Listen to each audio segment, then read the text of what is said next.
everyone, Miss GoElectric here. Now you may have seen my e-bike reviews, but I've also had the opportunity to film my experiences on all different types of e-mobility products like little scooters, bigger scooters, electric unicycles, electric surfboards, plus of course motorcycles and automobiles. And it's always really fun for me when I get the opportunity to try something new and learn along the way. And that's what we're gonna do today. Meepo has sent me their beginner board. This is the Meepo Go. So I'm gonna go over the specifications and features first, and then I'm gonna take it out and ride it. And I'm gonna share the positives and negatives that I see as a beginner.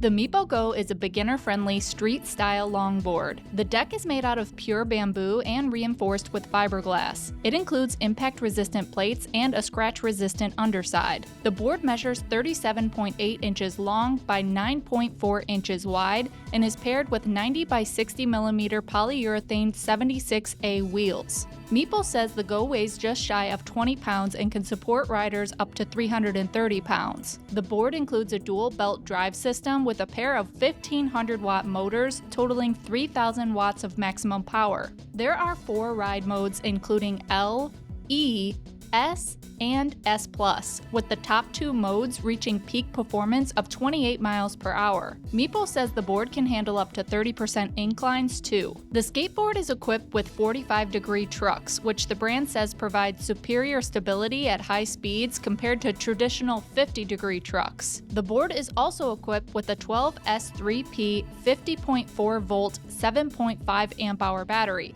which is equivalent to 324 watt hours. Meepo says it can achieve a range of up to 20 miles on a single charge. The company says the battery casing is constructed from flame-retardant materials and a water-resistant sealing with a safety tag which turns red if moisture intrudes. There is no evidence of UL certification for the battery or the electronic system, and I didn't see any IP waterproof rating. The battery can be charged through a port on the underside of the board using the included 2-amp charger.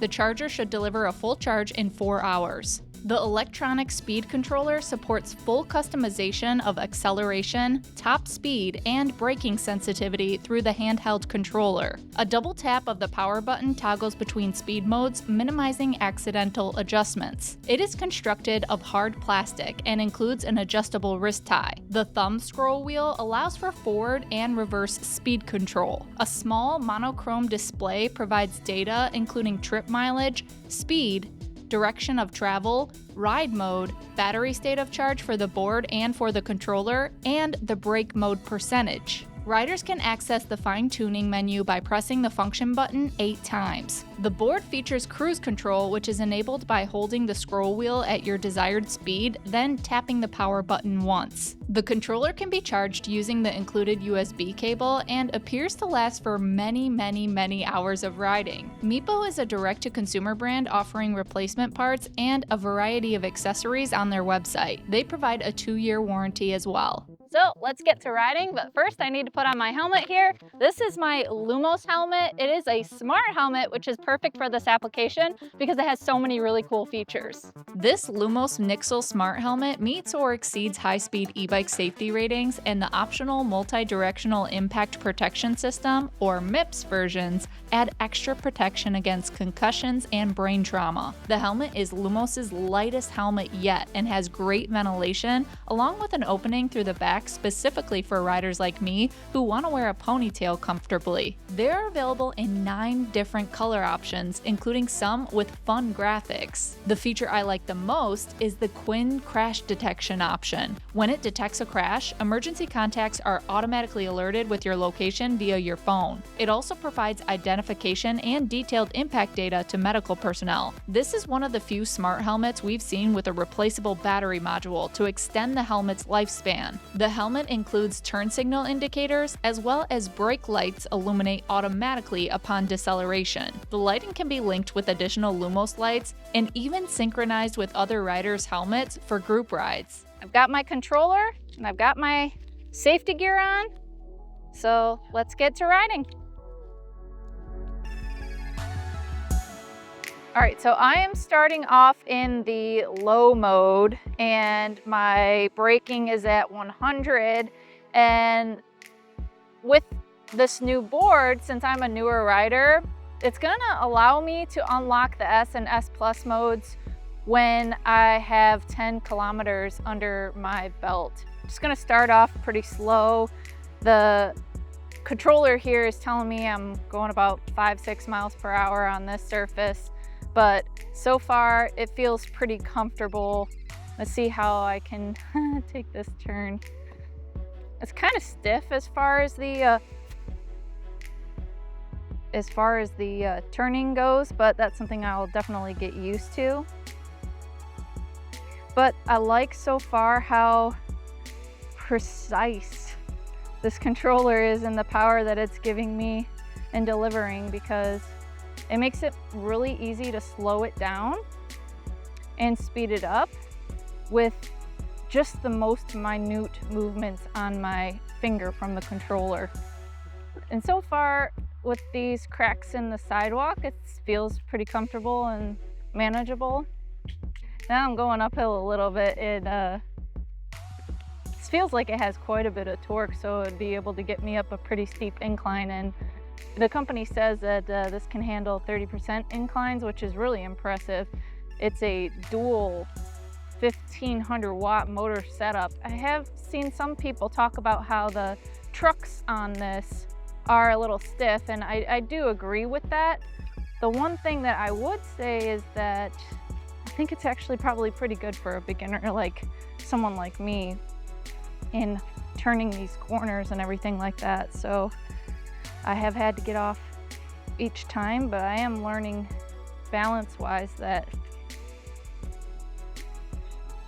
this seems like a pretty easy thing to be able to pick up on pretty quickly, especially in comparison to, say, like the one wheel. I've tried one of those and I felt like the learning curve was a lot steeper than with this. And I feel like as I'm going a little bit quicker speeds, I can feel the sensitivity of being able to turn the board a little bit easier. So when you're going higher speeds, that the resistance from the trucks is probably a really nice thing to have. The precision on this controller is just so impressive to me, considering all the other e-mobility devices that I've experienced.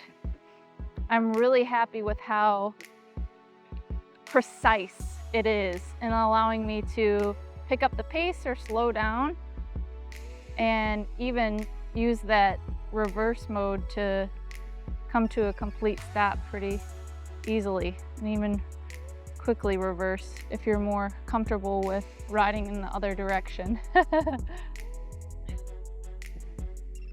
The wheels seem a little sticky too, so I wouldn't want to go on like a super dense gravel pack kind of track, but I feel as if this, you know, on the road or on sidewalk is exactly what you would want to be riding on.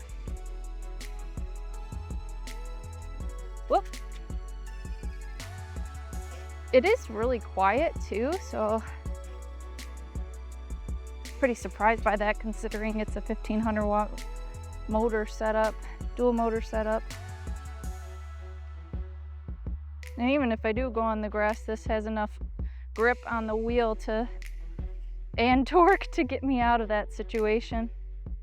I like that this board also has the grip tape built into it on the surface, because it does provide some extra stability for me on keeping planted. Now, Meepo says that this can go up to 20 miles on a single charge.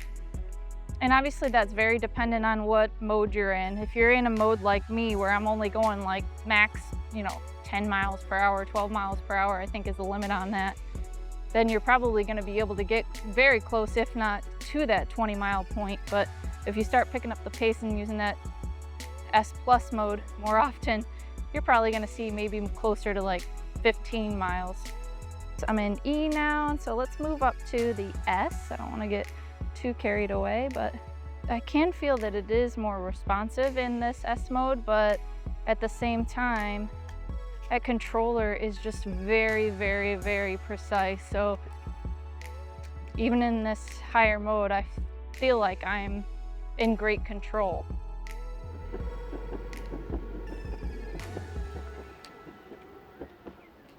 Whoa. All right, let's get back on and try that again.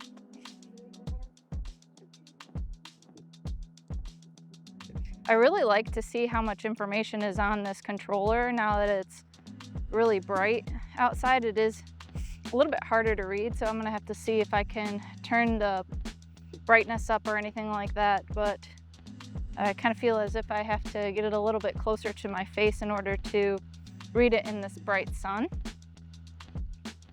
And it seems like it'd be pretty durable too. And that's, you know, for someone like me who's just learning, I know I'm gonna eventually fall, and to have a controller that is gonna be able to withstand hitting a hard surface is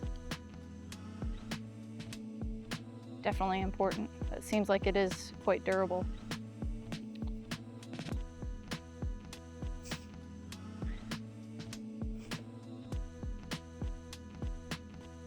But I am definitely gonna have to see, whoops. I have noticed if I'm on a hill and the board isn't completely planted, one of the wheels will totally spin, but at least it's trying to grab that traction, and at least the wheels have some grip to them to be able to get it to catch. Now, I'm not gonna be able to go up to 28 miles per hour on this because I am a newbie, but eventually I will. This is definitely a really fun toy that I could see becoming really easy for me to just store in my gear tunnel of my Rivian and deploy whenever I want, whether that's stopped at a charging station or if I just want to park far away at like an event or something like that. The other great thing about Meepo is that they have so many accessories and they supply all the parts for their board. So if you do need to replace anything, or if you want to get like a little backpack that you can stuff this in to carry it easier when you're at your destination, you can do that. But let's head back and I'm going to share my final thoughts on this Meepo Go. Well, I had a lot of fun riding around on the Meepo Go board, and I haven't even scratched the surface as to what this really is capable of. So as a beginner, I'm gonna go over the improvements that I would like to see with this board, and then I'm gonna get into the features and the things I really liked about this. The first opportunity for improvement has to deal with this controller here. Now, I do think that this hard plastic is fairly durable, but as a beginner, I really wish that Meepo would include the protective sleeve that goes with this, because in my opinion, it's only a matter of time where I fall and this is gonna hit the ground, and I would really like to preserve this as long as possible before it gets damaged. That's especially important for someone who is gonna maybe even fall on top of this, so having hundreds of pounds worth of force on top of it when you fall. Now, the rubber sleeve will also probably help with the grip, because this is a slippery plastic, so it is probably going to be a little bit easier to have in my hand while I'm riding, even with my wrist guards on. Another opportunity for improvement still has to do with the controller, and that is this display screen here. Especially on a bright sunny day like this, it is hard to read, and some of the text is very, very small. And I know that I won't be moving through those menus all of the time, but I really wish that this display was easier to read. Not only is the text small, but it is a gray on gray image here, so there's not a lot of contrast. The last opportunity for improvement has to deal with security. Now, this is a $600 board, and you're probably going to be riding this around and having it in a city or urban environment, and in that case, it is prone to theft. Now, I don't expect them to include like a 4G data connection or even a GPS locator or any kind of app system for this, but a simple and easy way to have anti-theft is to have a location where you can stick an AirTag. And of course, that would have to be in an area where it is behind some electronics. It's not easily removable for someone to steal. And importantly, it's protected from the elements. Now, as a beginner, as I ride more, I might find more opportunities for improvement. And if I do, I'll put those in the description below. But now let's move on to the positives. The first positive has to be that this is very refined and very intuitive. I was riding and enjoying this board within minutes, and that is not only me, but also producer Tim. He could get on this and ride this immediately, so it was very user-friendly. And not only that, Meepo provided an instruction manual that gives you a lot of really great tips and a lot of information on how to customize this board for you. I had no experience on a skateboard, let alone an electric skateboard, and I rode around out here all over the place without even falling once. And that's not really a credit to my athleticism. It's really all about how precise and how easy it was to control the controller and feel comfortable on it. Not only was the controller very predictable, but the board itself was comfortable and predictable in the movements for me trying to corner around. And I really like the material on the surface of the board. It's nice and grippy so that my feet stayed planted. I also think that the aesthetics are really fun and they're still mature at the same time. And I think they look really cool, especially with the bright pop of color on the wheels. It's also really approachable. And whenever I look at it, it just looks fun to ride. And even my neighbors thought so when I brought it outside for the first time. They came outside and were super excited. The next positive has to be the fact that Meepo as a brand has been around for a really long time, since I think about 2017, and they've sold over 150,000 electric skateboards. Now, what that means is that they have the experience, but also they have a lot of parts availability on their website, and they have tons of accessories to choose from. And this board came with extra replacement parts like spare belts and tools so that you can replace the wheels and things like that. I haven't even tapped into the top speeds or even gotten into the S Plus mode with this board, so there's a lot of headroom there. And that's why if I was to choose a board like this, this would definitely be the one I would choose it again, especially considering this price point. It's a great value for someone who is a beginner, but also has room to grow into it. Well, I hope this review of the Meepo Go board was helpful, and if you want to learn more, then I'll put a link in the description below. We also have a big discount code down there that you can use, and I'll also include one for the helmet I have here. Well, thank you for watching, and until next time, drive, fly, ride. Go electric.